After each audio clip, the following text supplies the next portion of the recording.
우리 하나님 말씀 역대하 29장 25절부터 36절까지 교독하겠습니다. 왕이 레위 사람들을 여호와의 전에 두어서 다윗과 왕의 선견자 갓과 선지자 나단이 명령한 대로 재금과 비퍼와 수금을 잡게 하니 이는 여호와께서 그의 선지자들로 이렇게 명령하셨습니다.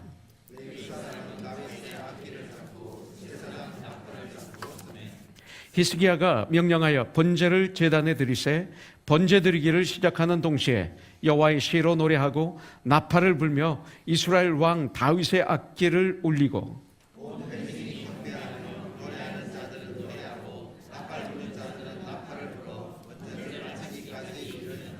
제사 드리기를 마침에 왕과 그와 함께 있는 자들이 다 엎드려 경배하니라.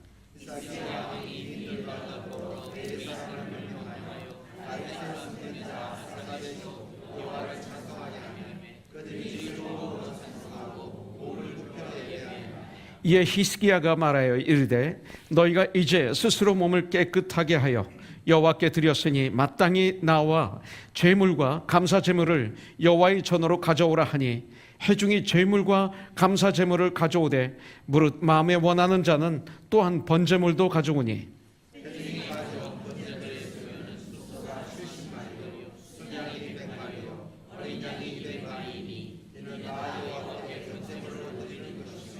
또 구별하여 드린 소가 600마리요 양이 3,000마리라.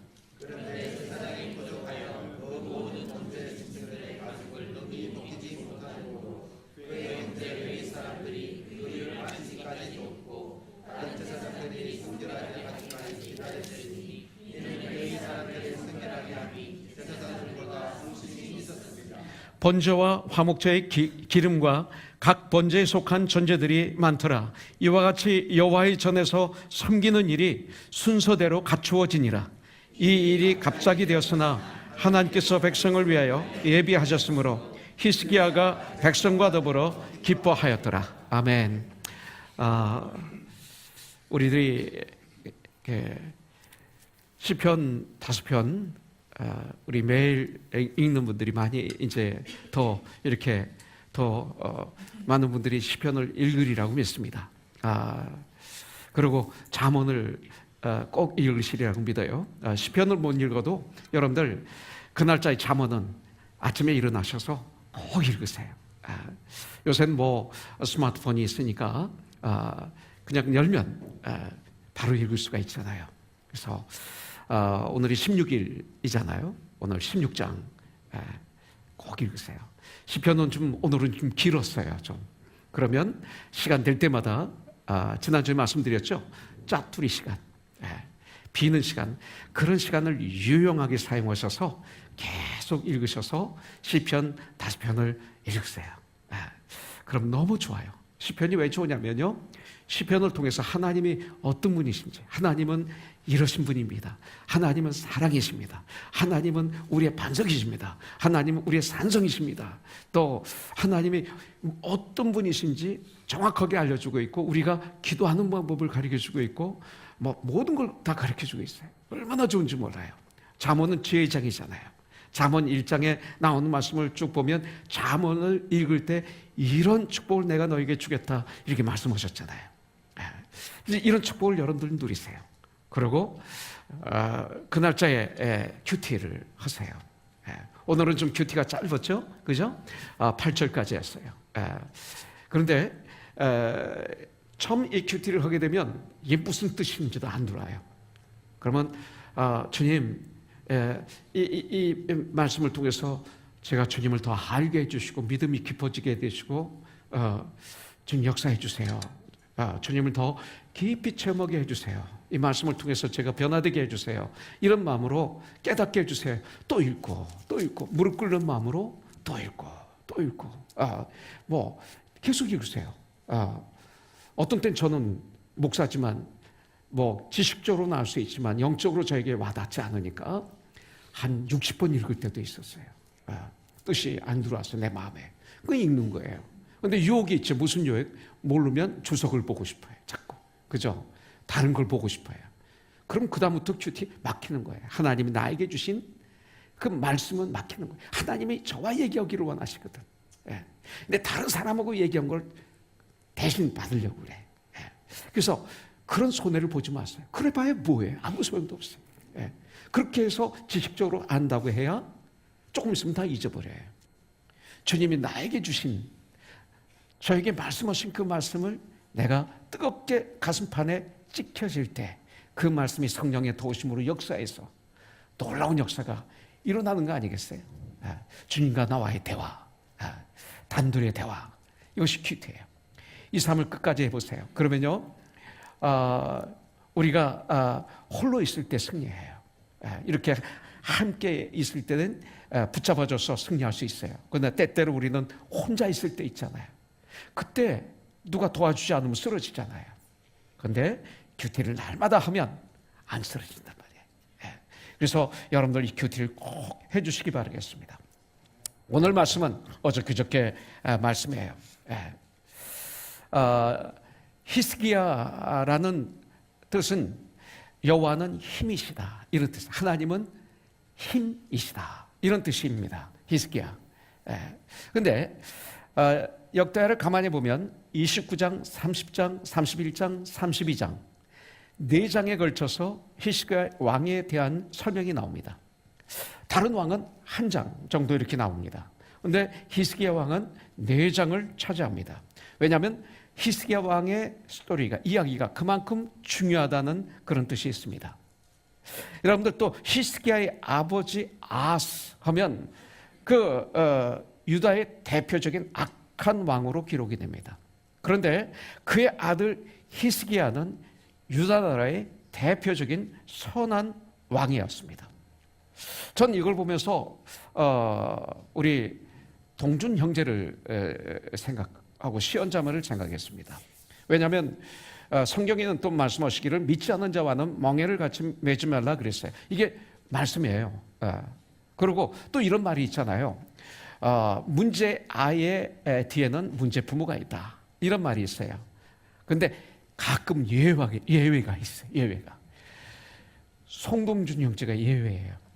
송동준 형제가 결혼한 시언자매, 일어나 보세요 잠깐. 저 자매가 예수님을 통 모를 때 둘이 결혼했어요. 앉으세요. 그리고 미국에 왔을 때 수요일날 왔는데 점심을 제가 북창동에서 밥을 대접했는데 밥을 먹었으니까 와야 되잖아요. 그러니까 미국에 도착한 그날 목사가 밥을 대접했고 그 다음에 교회를 수요예배 때 온 거예요. 자주 얘기하지만 저 뒤에서 이렇게 들어오는데 막 울면서 들어오는 거 있죠. 제가 얼마나 은혜를 받았는지. 자나칸, your wife가 그렇잖아요. 그죠? 하나 자매가 울면서 막 은혜 받고 여기 앞에 앉아서 첫날 첫 번 예배 드리러 왔을 때 은혜 받고 예수를 영접했어요.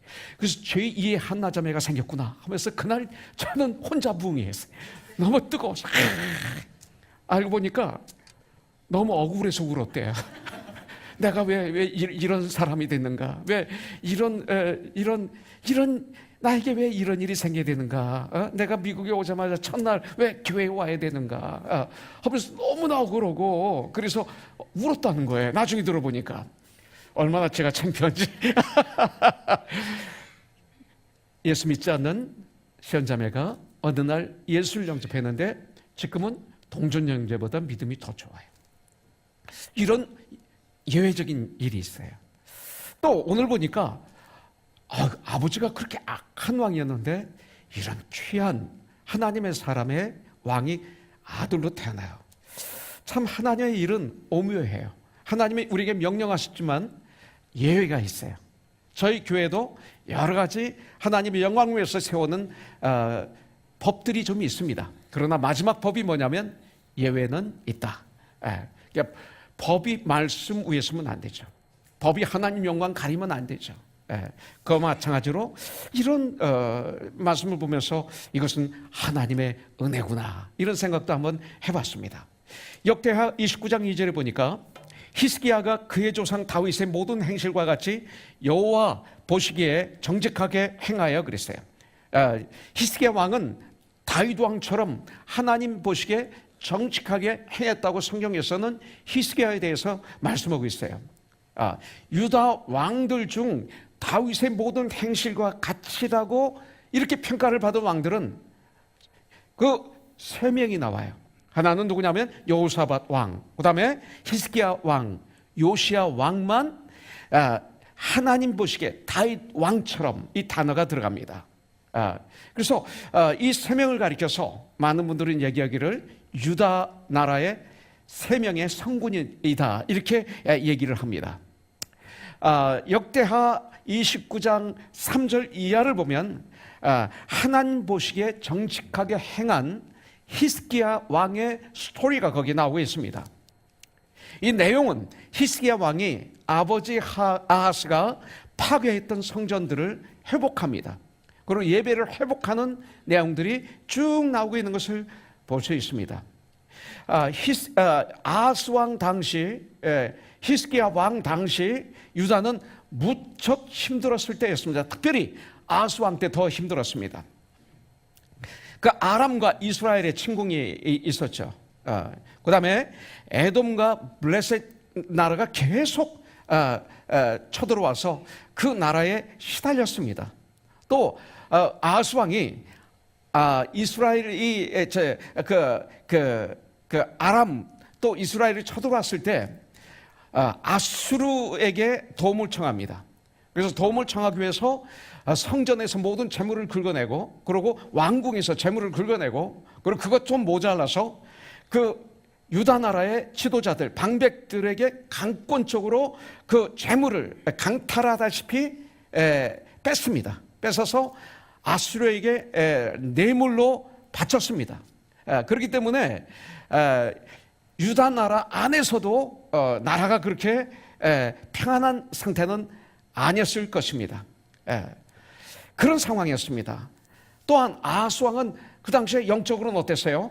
28장 2절부터 4절에 보니까 이스라엘의 왕들의 길로 행했다 그랬어요. 이스라엘의 왕들의 길로 행하여 바알의 우상을 부어 만들고, 이게 주상이죠. 그러니까 노수로 부어 만들고, 또 흰놈의 아들 골짜기에서 분향하고, 아세라 신에게 분향하고, 그 다음에 여호와께서 이스라엘 자손 앞에서 쫓아내신 이방 사람들이 가증한 일을 본받아서 그의 자녀들을 불사르고 자녀들을 제물로 태워 죽이는 이런 아주 악한 왕이었습니다. 아빠였습니다. 또 산당과 작은 산 위와 모든 푸른 나무 아래에서 제사를 드리며 분향하니라 이렇게 말하고 있어요. 여러분들, 성전을 파괴했습니다. 또 그리고 지성소 안에 있는 하나님을 섬기는 모든 기구들을 파괴했습니다. 우상을 극심하게 섬겼습니다. 바로 이분이 히스기야 왕의 아버지 아하스 왕이었습니다. 여러분들, 이런 상황이 되었으면, 지금 이렇게 들을 때 여러분들은 그러죠. 야, 아하스 왕 정말 우상을 너무 극심하게 섬겼구나. 그런데 이 시대가 그래요. 이 시대 사실은 많은 교회가 이런 형식의 믿음 생활 그리고 예배를 드리고 있어요. 여기서 보니까 뭐 불사르고 뭐고 그러죠. 우리가 자녀들 교육시킬 때 죽이잖아요. 내가 원하는 대로 교육시키기 때문에 불사르잖아요. 죽이잖아요. 내 원대로 안 되면 뭐 큰일 나잖아요. 이게 죽이는 거예요. 하나님이 우리 자녀를 우리에게 기업으로 맡기셨지 내 건 아니잖아요. 그러면 하나님이 그에게 주신 은사를 발견해서 잘 양육해서 건강하게 키워야 될 의무가 있는데 그거 하지 않으면 죽이는 거예요. 주상을 만들어 놨어요. 눈에 보이는 걸 섬기지 않습니까? 하나님보다 더 위에 있는 것이 우상이에요. 하나님보다 더 좋아하는 게 우상이에요. 그렇다면 혹시 나는 우상 덩어리 아닐까요? 또 이 시대 세워진 교회들이 이런 교회는 아닐까요? 지금 이렇게 우상을 섬기다고 해서 이네들이 하나님을 또 안 섬기나요? 이네들이 또 하나님께 제사도 드리는 거예요. 영적으로 보면 그런 것을 우리에게 가르쳐 주는 거죠. 이런 상황이에요. 그런 상황에 히스기야 왕이 왕 위에 이제 왕이 된 것입니다. 그러면 이런 어려운 상황에 왕이 되었으면 어떻게 돼야 돼요? 제일 먼저 백성들을 안정시켜야 되겠죠. 예. 그래서 정치적인 기반을 튼튼하게 하는 것이 이건 당연한 거예요. 당연한 거예요. 이거보다 더 급하고 중요한 일이 없는 거예요. 그런데 히스기야는 제일 먼저 성전을 정결하게 하는 일을 했다는 거예요. 이것이 히스기야의 역대하 29장 3절부터 5절에 보니까 첫째 해 첫째 달에 그랬어요. 여호와의 전 문들을 열고, 잘 들으셔야 돼요. 여호와의 전에 문들을 열고, 이게 굉장히 중요한 키입니다. 그리고 수리하고 제사장들과 레위 사람들을 동쪽 광장에 모으고 그들에게 이르되 레위 사람들아 내 말을 들으라. 이제 너희는 성결하게 하고 또 너희 조상들의 하나님 여호와의 전을 성결하게 하여 그 더러운 것을 성소에서 없애라. 이렇게 명령합니다. 자, 히스기야 하면 떠오르는 생각이 뭘까요? 우리 권양한 집사 얘기하지 마세요. 예, 틀리면 창피하니까. 예. 자, 히스기야 하면 처음 딱 떠오르는 생각이 뭘까요? 예, 우리는 보통 그러면 앤드류, 기도해서 15년 생명을 연장받았다. 이게 아주 유명한 주제가 되죠? 아니에요. 히스기야 하면 제일 먼저 나오는 중요한 이야기가 뭐냐면 여호와의 전의 문을 열었다. 이게 중요해요. 여호와의 전의 문을 열었다는 얘기예요. 문이 완전히 폐쇄된 하나님의 전 성전의 문을 다시 열었다. 이게 히스기야 하면 저와 여러분들에게 기억해야 될 아주 중요한 키워드예요. 히스기야가 한 일 모두를 하나로 설명한다면 여호와의 전 문을 열었다. 이것이 되어야 되는 거예요. 여호와의 전 문을 누가 폐쇄시켰어요? 아버지 아하스 왕이. 성전 문을 닫았었어요. 이 말이 무슨 뜻입니까? 하나님과의 관계를 끊어버렸다, 이 소리예요. 하나님과의 관계를 단절시켰다. 이게 하나님의 전의 문을 닫았다, 이 소리입니다. 그런데 히스기야 왕이 주게 하면서 제일 먼저, 그것도 첫째 해 첫 번째 달에, 이거예요. 아주 중요해요. 가장 먼저 한 일이 하나님의 전 성전의 문을 열었다. 하나님과의 관계를 회복시켰다. 이것이 히스기야예요. 이것을 우리가 기억한다면 오늘 설교 다 들은 거예요, 사실. 그런 히스기야가 여호와의 전을 성결하게 하기 위해서 가장 먼저 명령한 것이 뭐냐면 레위인들의 성결이었어요. 여기서 레위인들은 아론의 후손 제사장들 들어가는 거예요. 레위 지파에 아론이 태어나니까, 그러니까 제사장들, 레위인들 다 들어가는 거예요. 그래서 그 레위인들의 성결입니다. 이건 한마디로 말씀드려서 교회의 성결입니다. 제일 먼저 하는 일이 교회의 성결입니다. 교회에 참된 회개가 있어야 됩니다. 자, 예배를 우리가 드립니다. 제사를 드립니다. 그런데 제일 먼저 해야 될 일이 우리 몸된 교회, 우리가 먼저 성결해야 돼요. 그렇지 않고 예배를 드린다면 그건 가증스러운 예배죠. 예를 들어서 세기실득, 교만, 위선, 당지름, 아주 그냥 강교함, 막 더러움으로 가득 있는데 그걸 살짝 옷 입고 들어와서 앉아있고 그렇게 예배를 보고 간다면 그게 예배일까요? 그건 아니잖아요. 이 시대 예배가 그런 예배 아닐까요, 혹시? 내 마음대로 예배. 이것을 성결케 해야 돼. 먼저 이 문제를 해결해야만이 그 예배가 주님 앞에 상달이 되는 거죠. 히스기야는 바로 이것을 알았던 것입니다. 교회 성결은 누구예요? 그러니까 너 성결해야 돼, 이게 아니죠. 나부터 성결해야죠. 그래서 교회에 오시면 여기서 먼저 기도하시고 말씀을 묵상하시면서 큐티 말씀을 읽고 또 일주를 되돌아보고 그러면서 하나님 앞에 나의 문제를 깨끗이 예수 그리스도의 이름으로, 그리고 예배를 임한다면, 물론 일주일의 모든 삶이 예배지만, 산예배지만, 이렇게 우리가 주님께 예배를 드린다면 얼마나 좋겠어요. 이거예요. 그래서 성결은 바로 나부터 이루어져야 돼요. 나는 성결하지 않으면서 여러분들 다른 사람에게 선교를 하라고 얘기한다면 그건 참 문제가 있는 거죠. 예. 그런 목사라면 문제 있는 것이죠. 예. 그런 목사라면 그 설교가 가증스러운 거죠.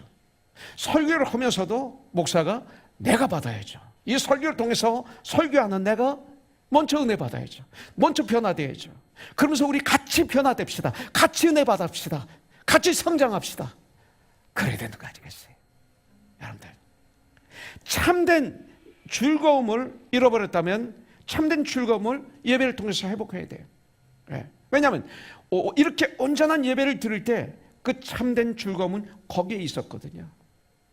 우리가 많은 사람들이 이 땅에서 평화, 기쁨, 즐거움을 찾아다녀요.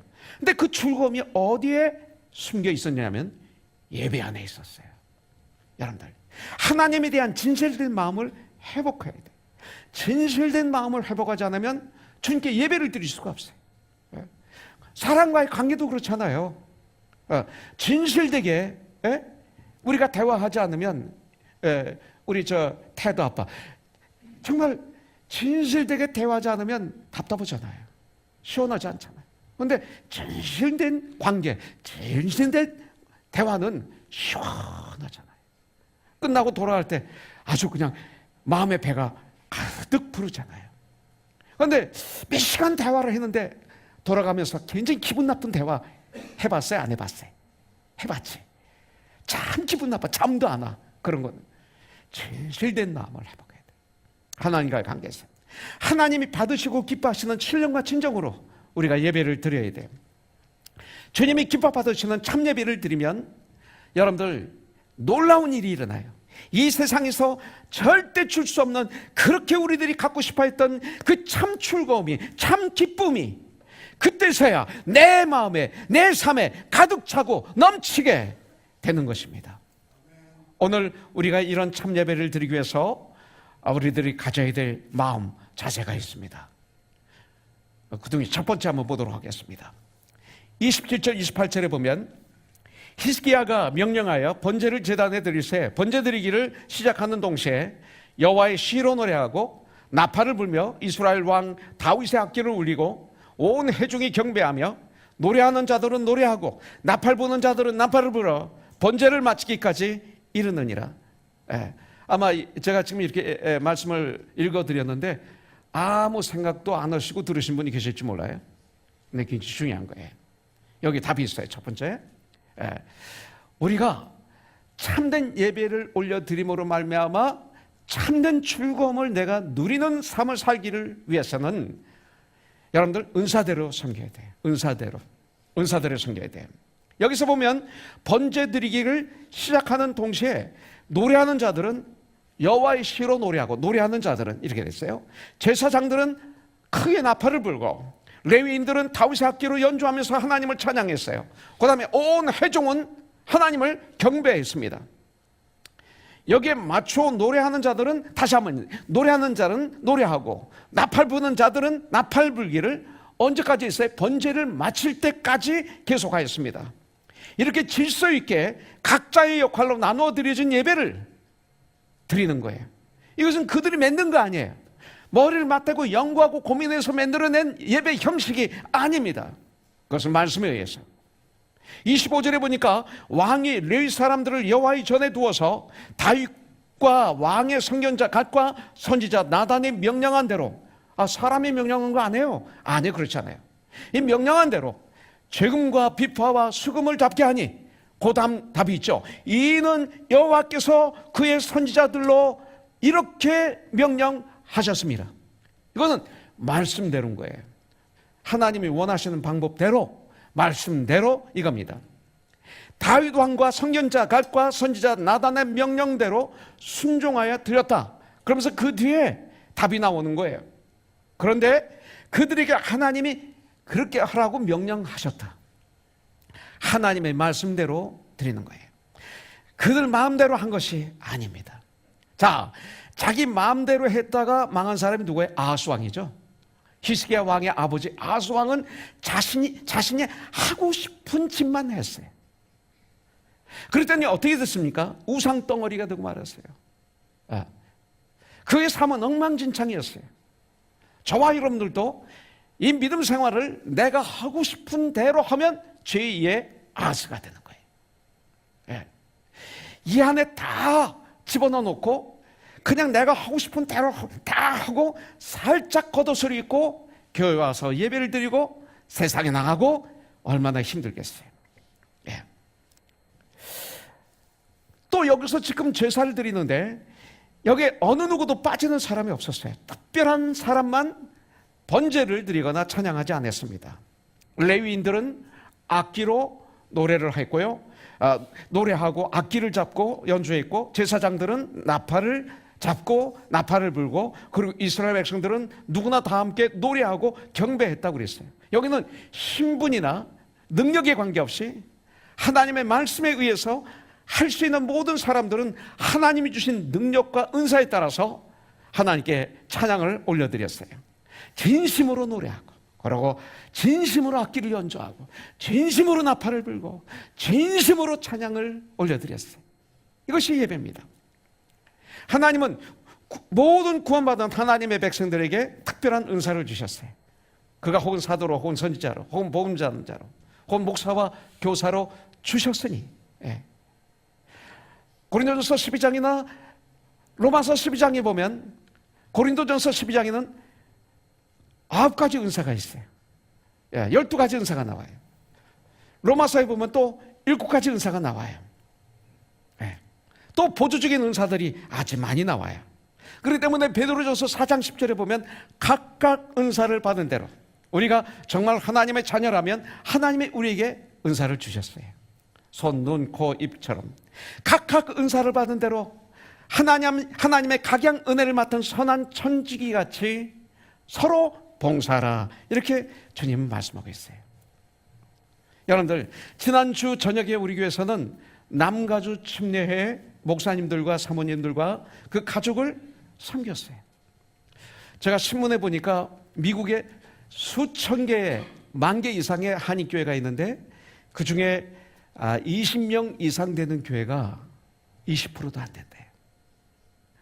20명 이하래요. 이 남가주 지역에도요, 정말 수고하신 목사님들이 많아요. 아주 고생하면서 수고하시면서 목회하시는 분들이 계세요. 이분들이 우리 교회에 오셨어요. 1년 동안 아주 귀한 사역을 하신 분들을 우리들이 섬긴 거예요. 우리들이 위로했어요. 은혜가 그 자리에 가득 찼던 것을 전 제 눈으로 봤어요. 전 지금도 그 흥분의 여운이 가시지 않았어요. 난 아직도 잊지를 못하겠어요. 왜 그런지 아세요? 밑에서 식사를 하고 예배를 드리고 밑에 가서 식사하고 위에 올라와서 패션홀에서 선물 교환하고 게임을 했는데, 그때 목사님이 한 분이 저에게 찾아오셨어요. 아주 놀란 표정으로, 목사님, 어떻게 이럴 수가 있어요?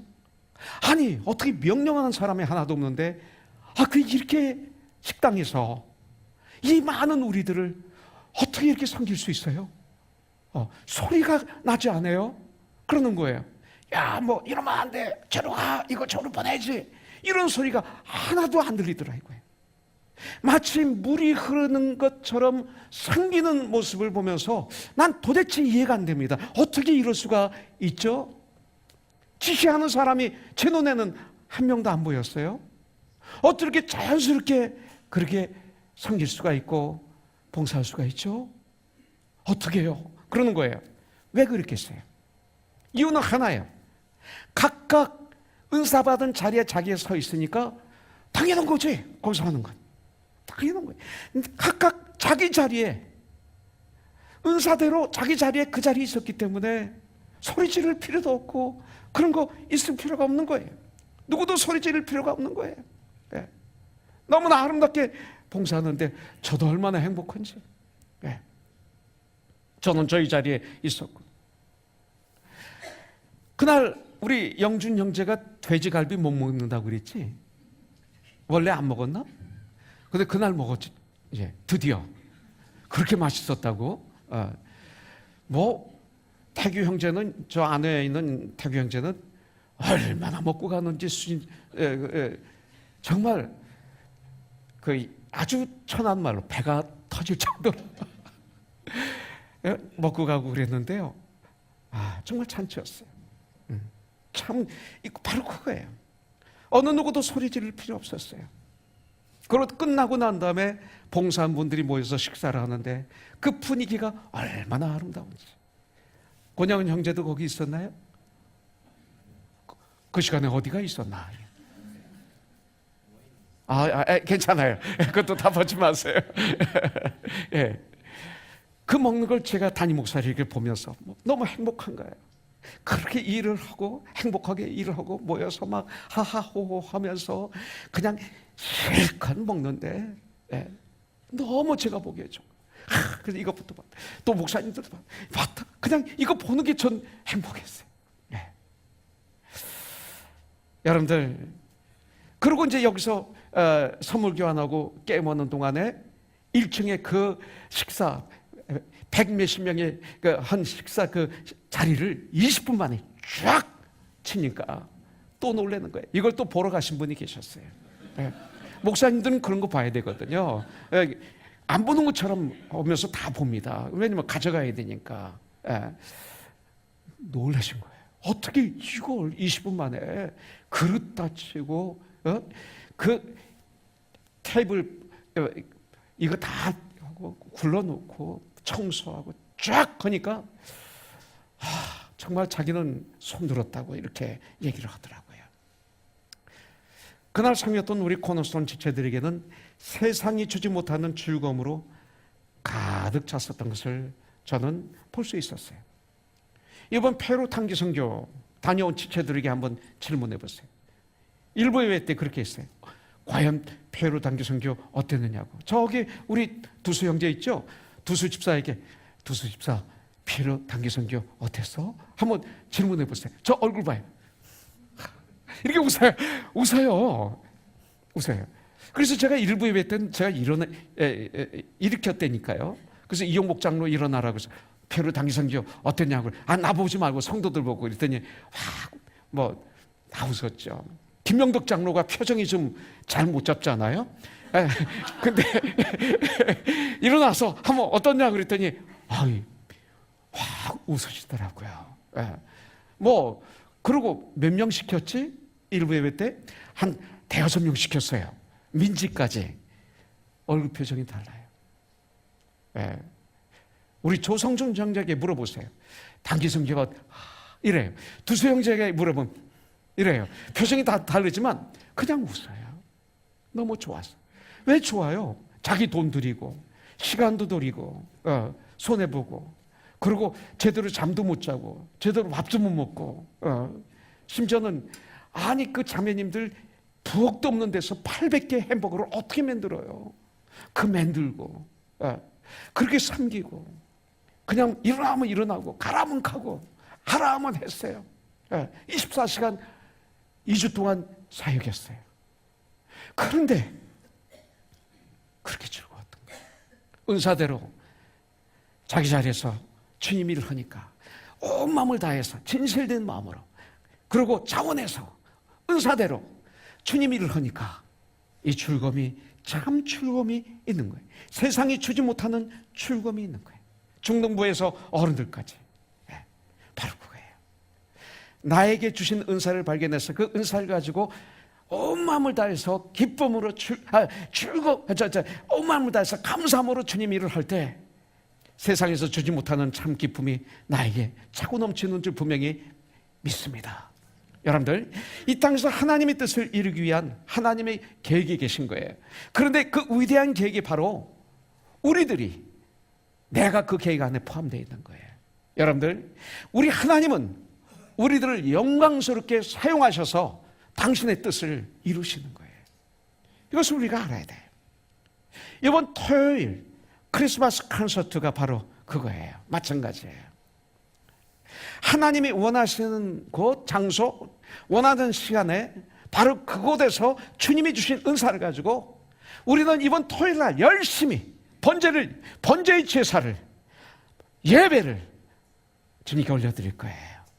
어린이부터 어른까지 하림이부터 그 어른까지 하나가 되어서 각각 은사를 받은 대로 우리는 열심히 훈련해서 최상으로 공교하게 하나님께 이 땅에 오신 예수님을 찬양하고 감사하고 그리고 복음을 전하는 일을 가지게 될 거예요. 여러분들, 그런데 그때 우리가 내가 원하는 대로 마음대로 옷 입고 내가 원하는 대로 마음대로 자리에 서고 내가 원하는 것만 하고 그렇게 되면 이번 크리스마스 콘서트가 지옥이 되고 말 거예요. 그리고 분명 그분은 제2의 아스가 되는 것입니다. 은사를 받은 분들은 그 은사를 가지고 하나님을 섬기고 이웃을 섬기고 이 세상을 우리가 섬길 때 우리에게는 참 즐거움이 차고 넘치고 그리고 우리 주위에는 하나님의 나라가 임하는 진정한 하나님의 사람 되게 될 줄 분명히 믿습니다. 두 번째 보도록 하겠습니다. 30절 보면 히스기야 왕이 귀인들과 더불어 레위 사람을 명령하여 다윗과 선견자 아삽의 시로 여호와를 찬송하게 하며 그들이 즐거움으로 찬송하고 몸을 굽혀 예배하니라 이렇게 말하고 있어요. 즐거움으로 찬송하고 몸을 굽혀 예배하니라 그랬습니다. 자, 예배는 어떤 예배가 되어야 되는가? 즐거움으로 드리는 예배가 되어야 돼. 여러분들 즐거움으로 예배를 드리세요. 이 자리에 오신 여러분들 그냥 보고만 있지 마세요. 그리고 판단하지 마세요. 자꾸 이렇게 보시고 점수, 판단 이런 거 완전히 버리세요. 그러면 여러분들 은혜가 안 되고 성장이 안 되고 하나님 예배 받으시지 않고 여러분들은 일주일 동안 죽어요. 일주일에 첫 시간을 그렇게 보냈는데 어떻게 일주일을 승리할 수 있어요? 즐거움, 예배 드리는 즐거움을 회복하세요. 즐거움으로 예배 드려야 돼요. 네. 우리 성가대원들 아름답게 즐겁게 찬양하지만 특별히 우리 페이 집사님 찬양할 때 보셨죠? 네? 페이 집사님 누군지 모르세요? 일어나 보세요. 페이 집사님 빨리 일어나 보세요. 네. 저분이 페이 집사님. 이분 찬양 다음 주에 오시면 성가대 찬양할 때 이분을 보시라 한번. 네. 그 다음에 존 올콧 찬양할 때 보셨어요?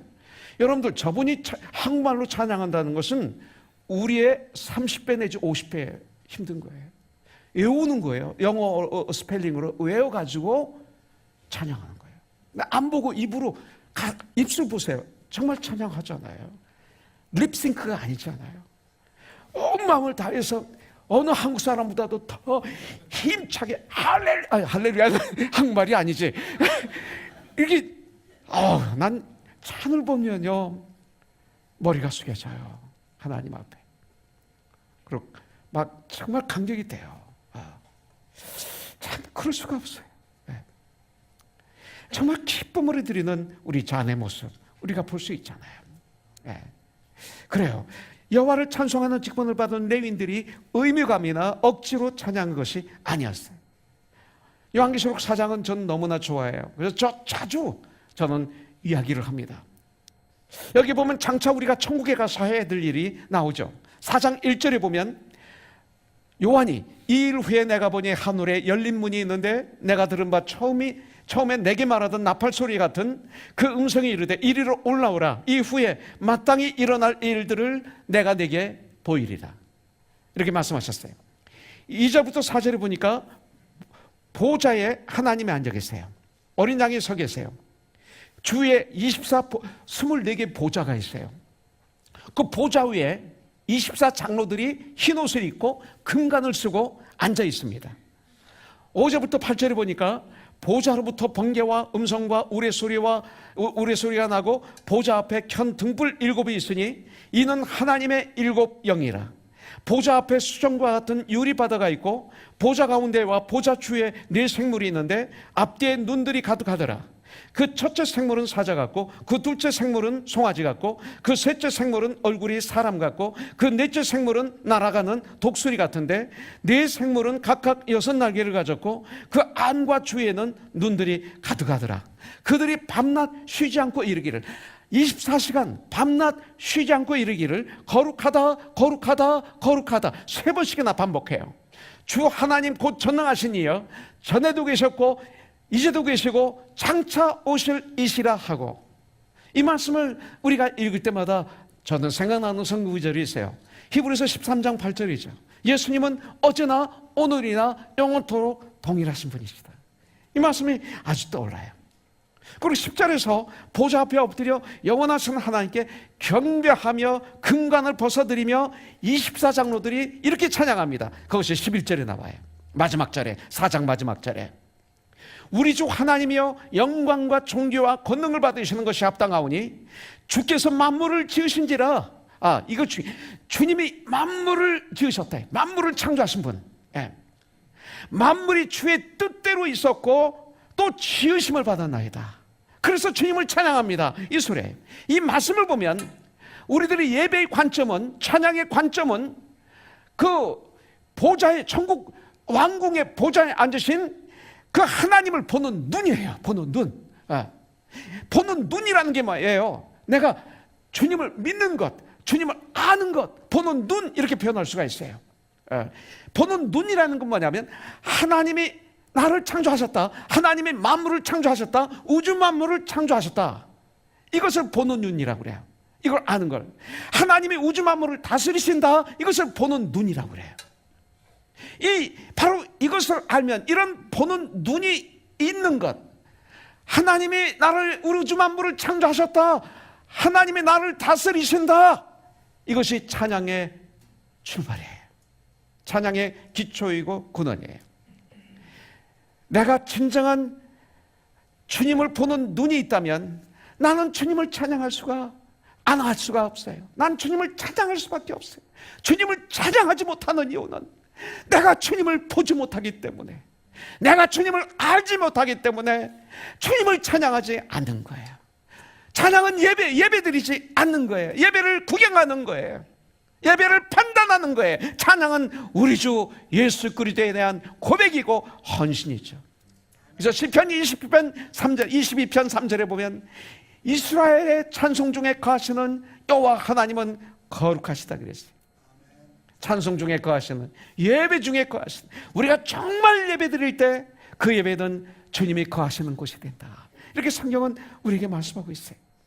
시편 150편 6절이 아주 중요해요. 시편은 아주 중요합니다. 시편 1편에서는 말씀으로 시작합니다.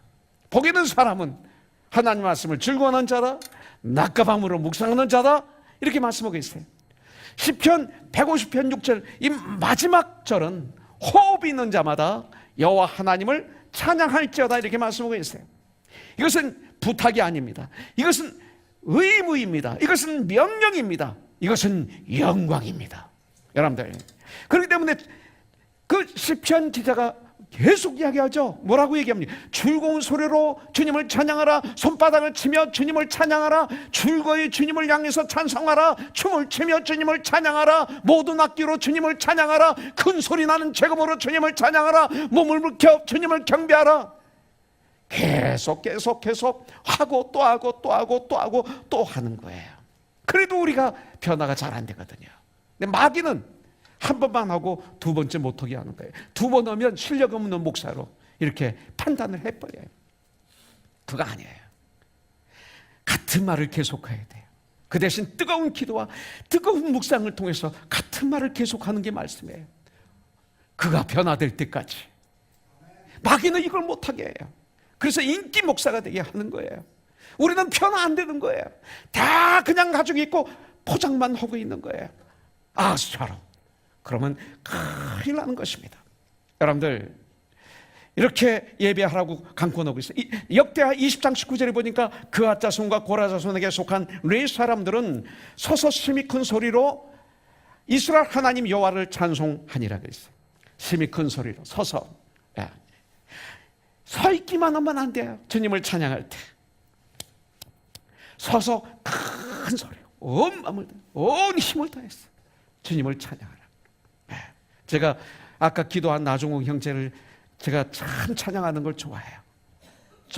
그분이 지금 밖에 나가서 봉사하는데 일부 예배 드리고, 그분이 주님을 찬양할 때 주여 주여 하는데 막 머리가 서요. 저는 이상하게 막 소름이 끼쳐요. 꼭 이영무 목사가 자꾸 생각이 나요. 할렐루야 축구단 모시고 우리 교회 와서 한 달 동안 전주훈련할 때가 있었어요. 4층에서 주무시면서 여러분들이 아침, 점심, 저녁을 대접하고, 그때가 할렐루야 축구단이 가장 고생할 때, 매일 새벽마다, 그때는 제가 건강해서 매일 새벽 예배를 섬겼는데 바로 제자리 옆에서 앉아서 예배를 드리는데 3일 예배 끝나면 이 자리에 앉아서 목사님이 주님 저 힘들어요. 주님 저 힘들어요. 이걸 1시간 해요. 기도 다른 거 없어요. 이 말만 1시간 하는데 그 말에 엄청난 언어가 있더라고요. 저 너무 힘들어요. 아버지 너무 힘들어요. 이걸 1시간 견딜 수 없었어요. 마음이 아팠어요. 네. 그런데 주님을 찬양할 때 똑같이 찬양해. 나중 형제하고요. 난 나중에 둘을 만나면 같이 찬양을 시킬 거예요. 얼마나 힘차게 주님을 찬양하는지요. 그러면 옆에다가 저도 막 전염이 돼가지고 나도 모르게 막 이렇게 되는 거예요. 여러분들은 무엇을 전염시킵니까? 찬양하다가 쭉 꺼지게 하는 물을 붓습니까? 불을 피워줍니까? 네, 아주 중요합니다. 네.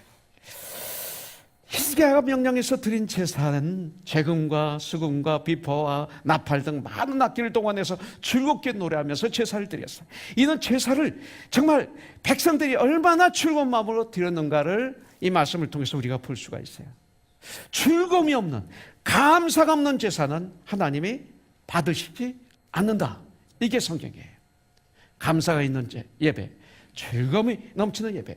왜 어떤 즐거움이에요? 그냥 무조건 즐겁다가 아니라 즐거움이 필요했어요. 이유가 있어요. 주님 없는 이 세상은 뭘까요? 하나님이 내 안에 계시지 않는 즐거움은, 기쁨은 꼭 그 기쁨 뒤에 고독과 절망감과 외로움과 쓰디쓴 목마름이 따라오죠. 그게 세상이에요. 예. 그래서 빌립보서 2장 5절에 이런 말씀이 있어요. 예. 너의 안에 이 마음을 품으라 곧 그리스도 예수의 마음이니, 이렇게 말씀하고 있는 거예요. 그때만이 우리의 수고 뒤에 오는 참 즐거움이 있는 거죠. 그런데 그 주님의 마음이 어떤 마음인가? 이 마음이 6절부터 11절까지 나오는 거죠. 그는 근본 하나님의 본체시나 하나님과 동등됨을 취할 것으로 여기지 아니하시고 오히려 자기를 비워 종의 형체를 가지사 사람들과 같이 되셨고 사람의 모양으로 나타나사 자기를 낮추시고 겸손 죽기까지 복종하셨으니 순종 곧 십자가에서 죽으심이라. 희생. 이러므로 하나님이 그를 지극히 높여 그 결과 모든 이름 위에 뛰어난 이름을 주사 하늘에 있는 자들과 땅에 있는 자들과 땅 아래에 있는 자들로 모든 무릎을 예수의 이름에 꿇게 하시고 모든 입으로 예수 그리스도를 주라 시인하여 하나님 아버지께 영광을 돌리게 하셨느니라. 이거예요. 우리가 참 즐겁게 주님께 예배드려야 될 이유, 바로 예수님이에요. 역사에 보면 지금 히스기야가 왕이 되어서 제일 처음에 한 게 성전을 회복했지만 드리는 제사가 유월절 제사예요. 지금 유월절 제사가 뭡니까? 애굽에서 노예 생활을 하던 이스라엘 백성들을 모세를 통해서 구출을 하셨잖아요. 출애굽을 하셨잖아요. 그때 마지막 10가지 재앙 중에 마지막이 장자들을 다 죽이는 거예요. 그런데 하나님의 말씀에 순종해서 문지방에 양의 피나 염소의 피를 묻힌 그 집은 죽음의 사자가 뛰어넘었어요. 패스오버 했다. 그래서 패스오버라는 단어가 나온 거예요. 그래서 6월절이라는 단어가 그런 뜻이에요. 그래서 6월절에 어린 양, 그 문지방에 묻힌 피, 그래서 죽음의 사자가 뛰어넘은 그 패스오버 된, 그래서 요한복음 1장에서는 예수님을 저 6월절에 어린 양을 보라, 이렇게 말씀하고 있는 거예요. 예수님 때문에요. 바로 그 어린 양의 피로 그 출애굽을 하고 홍해를 건넜어요. 바로 이걸 얘기하는 거예요. 예수님 바로 6월절에 어린 양이셨어요. 십자가에서 죽으심으로 우리들은 그를 믿음으로 말미암아 홍해를 걷는 거예요. 죽음을 걷는 거예요. 그래서 빌립보서 4장 4절에서 말씀하시는 거죠. 주 안에서 항상 기뻐하라. 내가 다시 말하노니 기뻐하라고 말씀하는 거예요. 구원받은 우리들의 삶은 이제 하나님께서 인도하셨기 때문에 빌립보서 4장 말씀 그대로 기쁘고 즐겁게 주님을 찬양하고, 그럼에도 불구하고 우리는 어떤 일이 있다 하더라도 그럼에도 불구하고 우리는 기쁘게 주님을 찬양하고 예배드리고 그렇게 살아야 돼요. 저 파키나시, 우리 파키나시인데 저 트럭들이 막 점점 많아지더니 이제는 중간까지 차지했어. 오늘 드디어. 내가 이 즐거움을 저 트럭 때문에 뺏길 뻔했어요. 어젯밤에도 거진 뺏겼어요. 잠이 싹 들었는데 새벽 한 12시 반쯤 잤나요? 2시쯤 깨었어요. 화장실 갔다 왔는데 딱 생각나는데 저 트럭이 생각나는 거야. 저 트럭 왜 이렇게 말을 안 듣지? 그렇게 워닝 사인을 붙여도 안 듣고, 우리 정영재 변호사 편지를 보내도 안 듣고, 이거 여기다 계속 놔두면 토의하겠다고 해도 안 되고, 그러면 할수록 더 많아지고, 없어지는 게 아니라, 막 이 생각이 한번 딱 들어오니까 막 그냥 이 생각의 노예가 되는데, 이게 호르몬 치료가 그런 게 있는 모양. 한 가지 생각이 들어오면 그 생각이 막 노예가 되는. 이민호 권사는 나보고 삐졌다고, 목사가 자꾸 삐진다고 하는데 그건 아니죠. 그건 아니에요. 권사가 목사한테 삐진다고. 근데 이 생각이 나를. 근데 갑자기 탁 들어오는 말. 야, 내가 이 생각의 노예가 됐구나 지금. 그래서 지금 이렇게 막 흥분하고 있고 막 이러고 있구나. 그 즉시 막 기도로 바꿨어요. 막 부르짖고 기도하고, 옆에서 저러 막 자니까 화장실을 나와서 막 기도하고, 그러고 또 시편 막 읽고 막 그랬어요. 그래서 그래도 안 돼서 할 수 없이 컴퓨터를 꺼내서 다시 설교 또 마무리를 했죠. 그리고 한 5시쯤 잤는데 1시간 자고 나니까 또 알람이 울려서 일어나서 여기 왔습니다. 조금만 잘못하면 생각의 노예가 되고, 저런 걸 눈으로 보면서 기쁨이 빠지고 그래요. 여러분들 그러지 마세요. 이런 문제는 냉철하게 해결하면 되는 거예요. 이런 것 때문에 즐거움을 뺏기지 말라는 거예요. 절대 뺏기지 마세요. 이건 하나님이 주신 놀라운 선물인데 이걸 뺏기면 안 되는 거죠. 그럼에도 불구하고 어떤 일이 하더라도 즐거움과 기쁨으로, 참 감사함으로 예배를 드리는 이 축복을 우리가 뺏기면 안 됩니다. 고통스러운 삶을 즐거움으로 바꿔놓는 것이 신앙의 능력 아닙니까? 이것이 믿음의 능력 아니에요? 이것은 믿음이라고 그러잖아요. 뭐가 믿음입니까? 이것이 믿음이잖아요. 그런 즐거움은 바로 예배 안에 숨겨져 있었어요. 예배로 시작되는 거예요. 예배로 즐거움이 유지되는 거예요. 그러므로 즐거움의 예배가 회복이 돼야 우리의 삶의 현장에서 승리하는 삶을 우리가 살 수 있어요. 우리의 삶에 예수님을 참 예배하는 참 즐거움이 들어가면 우리 가치관이 바뀌어져요. 인생관이 바뀝니다. 즐거움이 없는 인생, 즐거움이 없는 가정생활, 즐거움이 없는 부부생활 한번 상상해 보세요. 이거 비극이잖아요. 그렇잖아요. 아픔이잖아요. 여러분들 예배 드릴 때 찬송, 예배 드릴 때 기도, 그리고 말씀, 헌금, 모든 순서에 즐거움으로 충만해야 돼요. 예배 드릴 때도, 말씀을 들을 때도, 기도할 때도, 헌금을 드릴 때도 즐거움으로 가득 찼어요. 분명히 저는 개런티합니다. 예배가 달라질 거예요. 나의 삶이, 우리들의 인생이 달라질 거예요. 그래서 저 인생도 이만큼 달라진 거예요. 목사지만 똑같이 성장해야죠. 저도 달라진 거예요. 이런 정말 악성암에 걸려서 지금도 치료받고 있지만, 그러나 암이 나를 쓰러뜨리지 못해요. 나를 죽일 수는 있지만 이 즐거움을 뺏어갈 수 없는 거예요. 여러분들 나를 보고 느낄 수 있잖아요. 이거 안 뺏기면 되는 거예요. 그렇게 사는 거예요. 언젠간 우리 다 죽는데, 언젠간 죽잖아요. 피고르게 죽지 말고, 피고르게 살지 말고 멋있게 살아야 되잖아요. 이게 이거예요. 뺏기지 말라는 거예요. 그럼 내 주위 사람들이 삶이 달라져요. 영향을 주는 자가 되는 거예요. 그리스도인은 뭐예요? 예수님의 향기를 풍기는 자 아닙니까? 예수님의 편지 아니에요? 예수님의 대사 아닙니까? 영향을 줘야 되잖아요. 영향을 주지 못하는 그리스도인이 무슨 그리스도인이지만 하여튼 답답하잖아요. 그러면 안 되잖아요. 여러분들 인생이 달라지고 예배가 막 기다리지. 여러분들 예배를 사모하게 될 거예요. 여러분들 즐거움으로 드리는 예배, 진실한 마음으로 성심으로 드리는 예배, 그걸 하나님께 올려드려 보세요. 하나님이 얼마나 기뻐하실까. 하나님이 감격하실 거예요.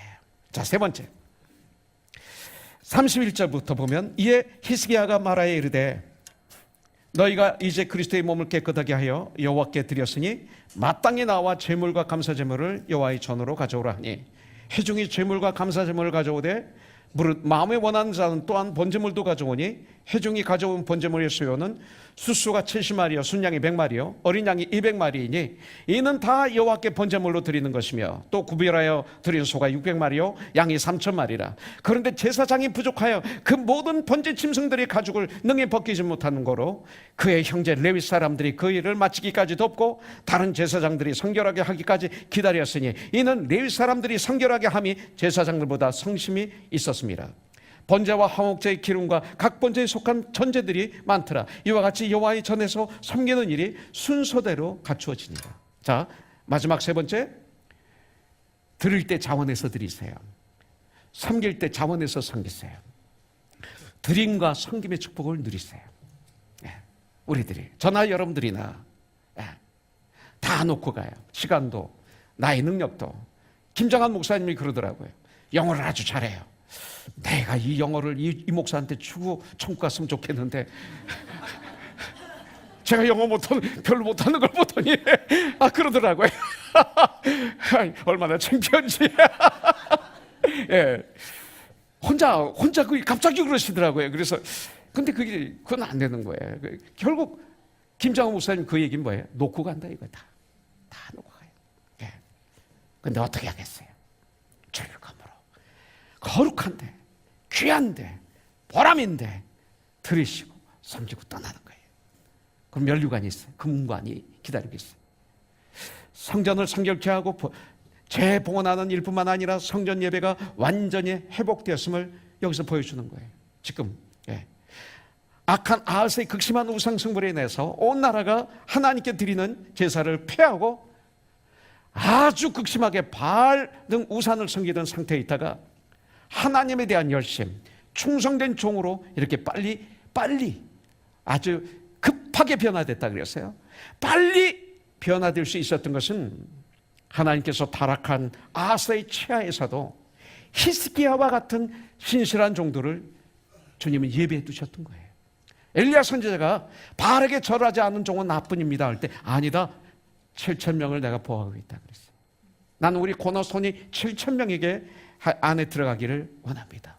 여러분들 이 은혜 얼마나 감사합니까? 여러분들 이 은혜, 이 감격 얼마나 기뻤을까요? 그네들이 성전을 회복했을 때, 예배를 회복했을 때, 하나님과 관계가 회복이 됐을 때 그들이 얼마나 기뻤을까요? 얼마나 감격스러웠을까요? 그래서 드린 예배가 이런 예배였어요. 회복된 예배, 죄에서 자유함을 얻은 이 감격, 이거예요. 화목제물, 자유, 참자유. 이것이 바로 성탄절이에요.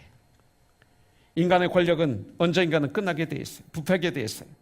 그러나 참비스러우신 우리 주 예수님, 지금도 하나님은 이러한 약속의 말씀으로 우리를 지금 초청하고 계세요. Come unto me, 나에게 오라고. 이 말씀이 되시고 그리고 하나님과 우리들 사이의 다리가 되시기 위해서 인간의 육신을 입으시고 이 땅에 오셔서 우리들을 위해서 인간의 모든 것을 겪으신 예수님은 인간들이 오랫동안 기다려온 우리의 구원자가 되시고 우리의 주인이 되셨어요. 이것이 성탄절이에요. 인간의 모든 것들을 몸소 다 겪으셨어요. 다 아세요.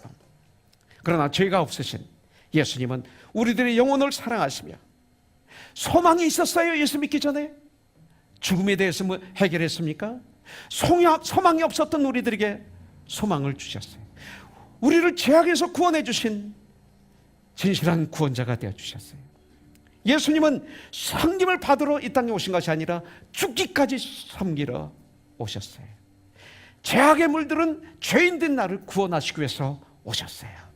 이 시간 우리 주 예수 그리스도 예수님을 내 마음 중심에 나의 주인으로 나의 구원자로 모셔드리세요. 이런 결단을 하세요. 이 시간 예수님을 모셔드림으로 믿음으로 천국의 시민이 되세요. 태어나는 것 금방 태어나는 거예요. 믿으면 되는 거예요. 그런 후 나의 가정과 나의 교회와 나의 삶의 현장에서 멋진 삶을 우리 살자고요. 작은 예수로서 최고의 사람은 섬김의 사람이에요. 최고의 지도력은 섬김이에요. 여러분들, 우리는 무엇을 하든지 섬기는 마음으로 해야 돼요. 주님처럼 섬기는 마음으로 예배도 드리고 봉사도 하고 충성도 하고 땀을 흘려 일을 한다면 역사가 일어나는 거예요. 섬기는 마음으로, 예배가 성심으로 섬기는 마음으로 드려야 돼요. 여러분들, 이런 예배를, 이런 삶을 하나님은 기뻐 받아주시고 은혜와 축복을 바로 그런 분들에게 폭포수처럼 부어주셔요. 잃어버렸던, 그리고 부족했던 섬기는 마음을 회복해서 우리 예수님처럼 섬기는 참 즐거움, 참 감격을 오늘 이 시간 맛보시는 시간 되기를 주님의 이름으로 축복합니다. 섬김은 축복이에요. 그리고 은혜예요. 그리고 성장, 주님을 닮는 유일한 길이 정말 주 안에서 진실한 마음으로 섬기는 거예요. 조건 없이. 이런 삶을 살 때 나의 삶은 참 즐거운 삶이 될 거예요. 역대하 30장 23절에 보면 온 회중이 다시 7일을 지키기로 결의하고 이에 또 7일을 즐겁게 지켰더라. 7일 동안 그들은 무교를 지켰어요. 하루가 아니에요. 몇 시간도 아니에요. 7일 동안 그들은 집에도 안 가고 지켰어요. 그런데 온 회중이 만장일치로 7일을 더 6월절을 지키기로 결정하고 지키는 거예요. 이게 즐거움이에요. 이런 즐거움이 있어야 돼, 우리 교회가. 여러분들, 이 시대의 교회들은 이런 거 없잖아요. 볼 수도 없잖아요. 제가 예배 좀 짧게 하려고 노력하고 있지만 참 2시간 넘은 적은 없어요. 1시간 50분 정도까지는 하는데 그렇게 사우스베이 지역에 사는 분들이 코너슨 교회를 예배하기 길게 하니까 가지 말라고 자꾸 나쁜 소문을 내가지고 사람들을 악의 구렁텅, 악의, 아니지. 네, 이것도 취소. 그렇잖아요. 안 되는 거예요. 7일 동안도. 네.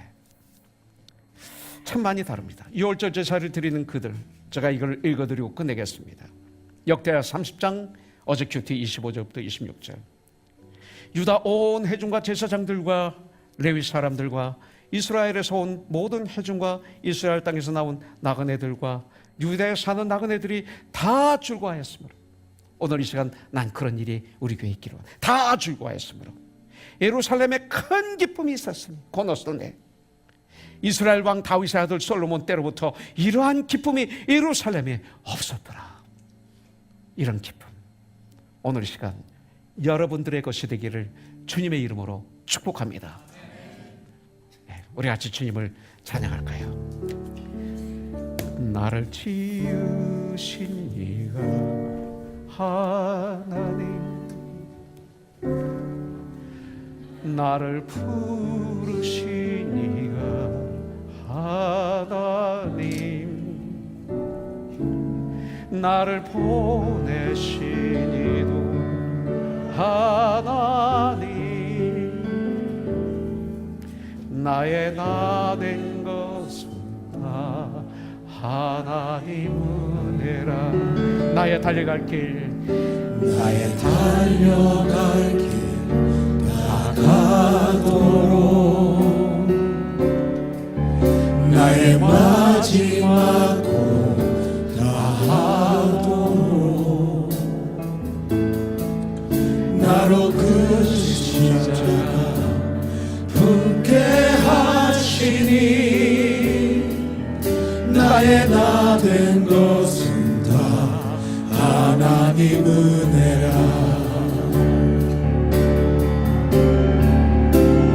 한량없는 은혜, 갚을 길 없는 은혜, 내 삶을 애워 사는 하나님의 은혜,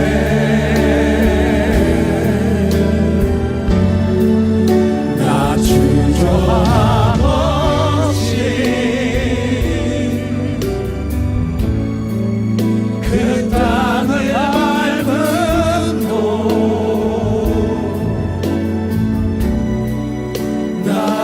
붙드시는